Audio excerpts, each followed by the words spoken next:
अस्सलामुअलैकुम, मैं हूं तैयब सैफ। आज दोबारा फिर से एक नई ख़बर लेके हाज़िर हुए हैं अमेरिका के हवाले से। और अमेरिका का भारत से जो मोहब्बत का इजहार है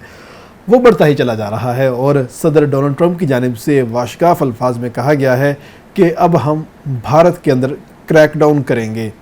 आखिर ये क्रैकडाउन कैसा होगा और क्या पाकिस्तान भी इसका हिस्सा बन सकता है या नहीं बन सकता, इन तमाम तर चीज़ों के हवाले से हम बात करेंगे। और हम बात कर रहे हैं आज ख़ास तौर पर आईटी इंडस्ट्री के हवाले से कि भारत की आईटी इंडस्ट्री बहुत फ्लॉरिश करती हुई दिखाई देती है। सालाना अपने मुल्क को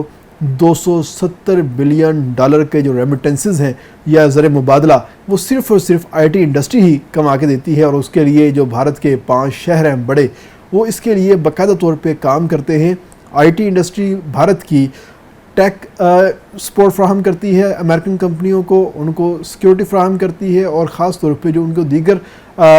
टेक्नोलॉजिकल के हवाले से जो मसाइल हैं वो तमाम तर चीज़ें जो हैं वो सॉर्ट आउट की जाती हैं। और सॉर्ट आउट करने के साथ उसकी जो भारी रकम है, भारी मुआवजा है, वो लिया जाता है। क्योंकि भारत ने अपनी तमाम तर टेक्नोलॉजी जो है वो आउटसोर्स की हुई है और आउटसोर्स तमाम की तमाम भारत की कंपनी को की हुई है, जिसके बाद भारत के पास अमेरिका का बहुत सारा सेंसिटिव डाटा आ जाता है। और उसी इस डाटा को इस्तेमाल करते हुए भारत सम टाइम अमेरिका के सामने खड़ा हो जाता है। लेकिन अब ट्रंप ने कहा है कि ऐसा मज़ीद नहीं हो सकता, क्योंकि आप हमारा वो डाटा इस्तेमाल करते हुए आप हमारे शहरियों को स्कैम का निशाना बनाते हैं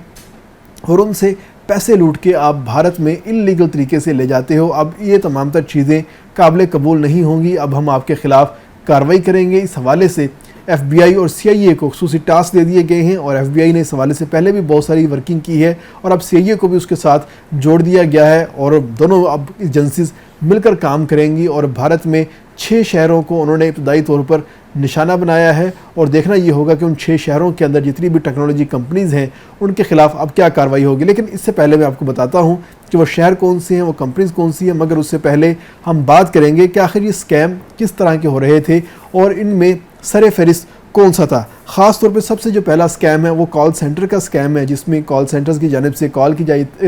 जाती है अमेरिका में, बरतानिया में, यूरोप में, कनाडा में। और उनको मुख्तलिफ जो प्रोडक्ट्स हैं वो बेचने के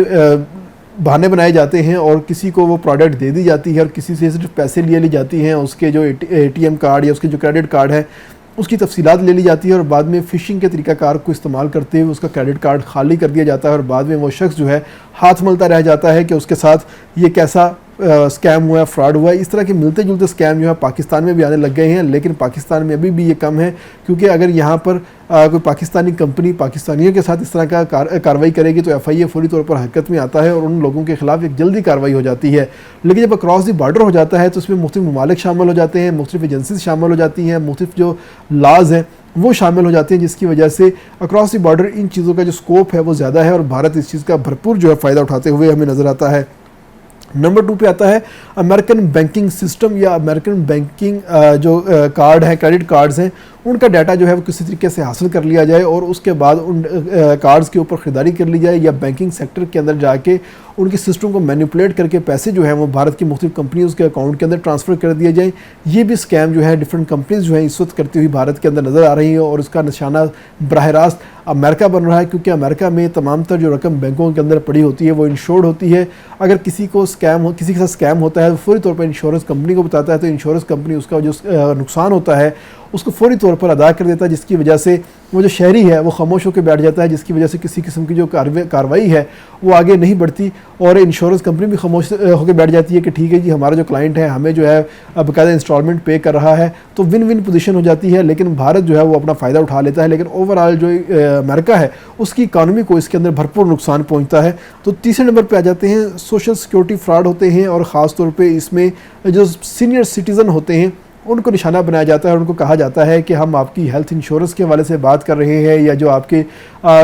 सिक्योरिटी जो आपकी है, ख़ास तौर पे सोशल सिक्योरिटी उसके हवाले से बात कर रहे हैं और अगर आप हमारे साथ काम करेंगे या आप हमारी ये जो सर्विसेज हैं इसको आप हासिल करेंगे तो हासिल करने के साथ ही हम आपकी ये सोशल सिक्योरिटी की जो फ़ीस है उसको कम कर देंगे और आपको जो इस पर रिफंड्स मिलेंगे वो ज़्यादा मिलेंगे, जिसमें वो जो तमाम लोग होते हैं, पुराने हैं, बूढ़े हैं, ख़ास तौर पर उस तरीके से रिस्पॉन्ड नहीं कर पाते कि हमारे साथ स्कैम हो रहा है या नहीं हो रहा, वो उनकी बातों में आ जाते हैं और उनके बताए हुए तरीक़ाकार के मुताबिक अपनी तमाम तर जो खुफिया मालूमात हैं उनको फ्राहम कर देते हैं, जिसके बाद वो तमाम तर बूढ़े बेचारे जो पेंशन के ऊपर गुजारा कर रहे होते हैं उनकी सोशल सिक्योरिटी अकाउंट को बिल्कुल नील कर दिया जाता है, खाली कर दिया जाता है, और भारत के अंदर बैठे हुए जो स्कैमर हैं वो तमाम तर रकम जो है अपने मुल्क में मंगवा लेते हैं। उसके बाद चौथे नंबर पे आता है कि रेवेन्यू एजेंसी बन के सामने आ जाते हैं, या ख़ास तौर पे डिफरेंट जो ट्रेडिंग ऐप्स हैं उसको लॉन्च करने के हवाले से जो है मुख्तलिफ ऐप्स वहाँ पे लॉन्च की जाती हैं, और जैसे ही किसी कोई भी शख्स अपने अकाउंट के अंदर उसको लेके आता है या अपने मोबाइल में उसको लॉन्च करता है, उसको एक्टिव करता है, तो उसका तमाम तर डाटा जो है वो भारत की जो मुख्तलिफ IT कंपनीज़ जो है उनके पास चला जाता है, जिसके बाद उस डाटे को मुख्तलिफ तरीके से इस्तेमाल करते हुए स्कैम किए जाते हैं, उनके नाम के ऊपर लोन लिया जाता है या इंश्योरेंस ली जाती है और इंश्योरेंस क्लेम की जाती है, और बाद में वो भारतीय कंपनियां जो भारतीय स्कैमर्स जो हैं वो तमाम तर पैसे लेके अपने पास चले जाते हैं, मगर उसका नुकसान उस शख्स को होता है जिसकी तमाम तर जो बायोडाटा जो है वो इस्तेमाल किया जाता है। और उसके बाद सबसे 5वें नंबर पर हम आते हैं, जो सबसे आखिरी हरबा जो है इस्तेमाल किया जाता है वो हेल्थ इंश्योरेंस के हवाले से किया जाता है कि डिफरेंट पॉलिसी मेकर्स की जानिब से या डिफरेंट पॉलिसी साज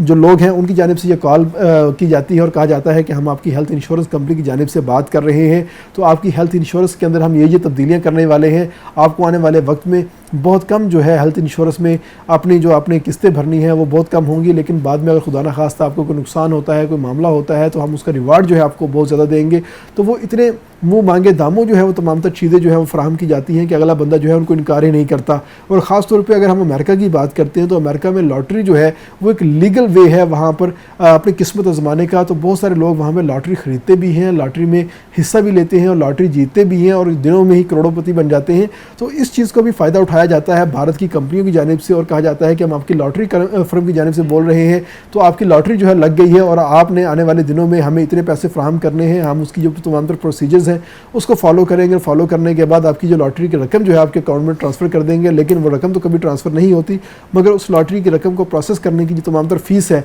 वो भारतीय जो लोग हैं या स्कैमर्स हैं वो हासिल कर लेते हैं। इसमें सर फहरिस्त जो है वो 5 शहर जो है 6 शहर जो हैं वो सामने आए हैं। उन तमाम 6 शहरों की फहरिस्त जो है बाकायदा तौर पे जो अमेरिकन कंपनीज़ हैं, अमेरिकन एजेंसीज़ हैं, उन्होंने बनाई हुई हैं, जिसमें सबसे पहले हरियाणा का जो एक शहर है गुड़गांव,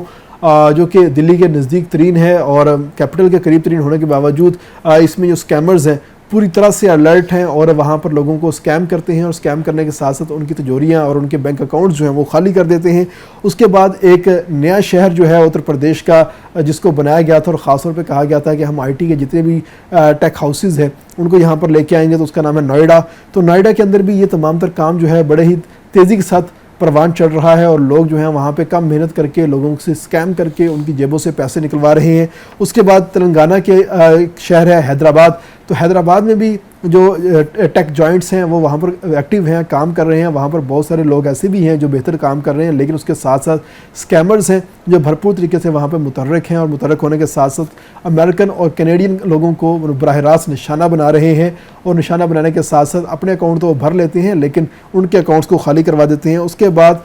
जो सिलिकॉन वैली है इंडिया की बेंगलुरु, तो बेंगलुरु जहाँ पर लोग दिन रात IT का ही काम करते हैं और अमेरिका का, भारत का जो सबसे ज़्यादा काम है वह बेंगलोर करता हुआ दिखाई देता है। लेकिन बेंगलुरु के अंदर भी अब बहुत सारी ऐसी कंपनीज़ जो हैं वो डेवलप हो चुकी हैं जो अमेरिकन कंपनीज़ को टारगेट करती है और उनको कहती है हम आपको टैक्स सपोर्ट देंगे, और उनके सिस्टम को हैक करती है। और जैसे ही हैक करने के बाद जो मुख्तलिफ कंपनीज़ हैं दोबारा उन कंपनीज़ से रब्ता करते हैं और कहते हैं जी कि हम आपका तमाम तरह इशूज़ हैं रिजॉल्व कर देंगे, लेकिन रिजॉल्व करने के बजाय उल्टा ख़राब करते हैं और पैसे बटोर कर स्कूल से साइड पर बैठ जाते हैं। इसके बाद हम बात करते हैं मगरबी बंगाल के शहर कोलकाता की।